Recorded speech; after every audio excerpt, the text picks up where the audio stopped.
Hi, I'm Christina from York Professional Care and Education. I'm a nature educator and camp director, and today I'm here to talk to you about the figure 8 knot.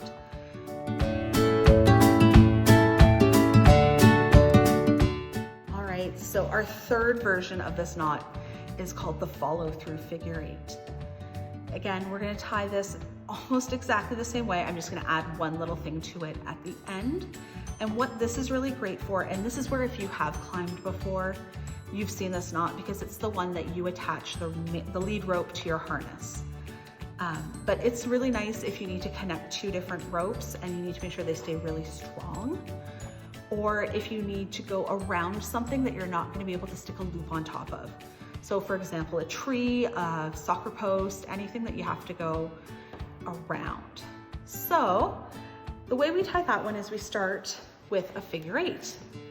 And again, just for a reminder, we go across the top, we go under, and we come back through. Now, before I pull this tight, I'm going to introduce the second part of this knot, which is the follow through part.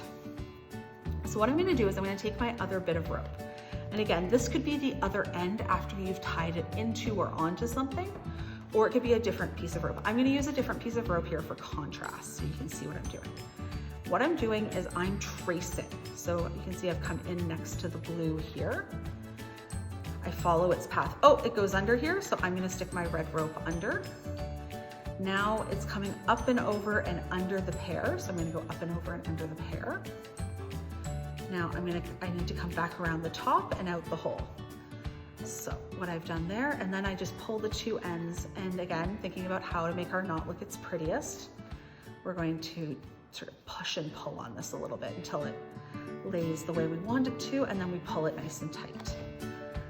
So again, we have a nice tight knot and we've traced it through. So to show that to you one more time, what we need to do is we start out with,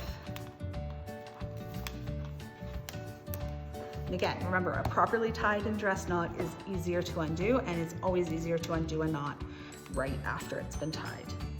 So again, we make our top loop, we make our bottom loop, we come through, and before we tighten it, we come in at the tail. I guess that's the other big trick, is making sure you're putting a tail back in. You could come through from the same side, but then I would just have two tails next to each other, which might be what you're looking for. But most of the time you're gonna come in, you know, cut end, tail to tail. So we come around, we trace the knot. In and around and under, in and around, we're following the blue, we come back out.